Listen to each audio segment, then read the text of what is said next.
In the midst of war, things get lost, tales get spun, and truly odd things occur.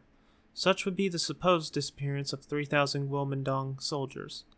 But how do 3,000 men disappear overnight without a trace, without warning, without gunfire, and without any sign of struggle? Well, let's take a look.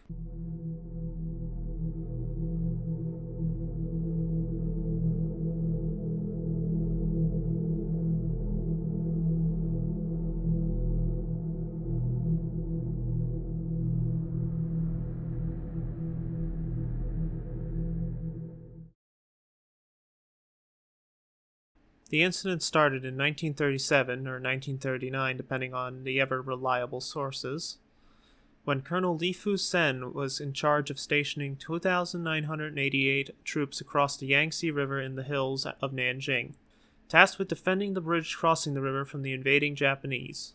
After inspecting the men, which were up until that point factory workers or farmers and never had seen combat before because, Shanghai happened, Li Fu-sen returned to his headquarters and retired for the night. The next day, the colonel was awoken by his assistant and told that the soldiers at the forward defensive line were not responding to any hails or signals.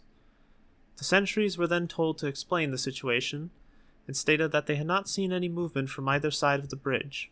The remaining soldiers of the regiment were ordered on alert, and a team was then formed and arrived at the forward position, where there were no signs of struggle, concealed campfires were still lit, heavy weapons were still in place, and nobody was in sight. The majority of the battalion had simply vanished, officers and all. All that was left were the few soldiers who had been on the forward guard at the bridge, and they had not heard or seen anything of note. The surrounding flora was sparse, which led to the possibility of desertion or defection being not likely.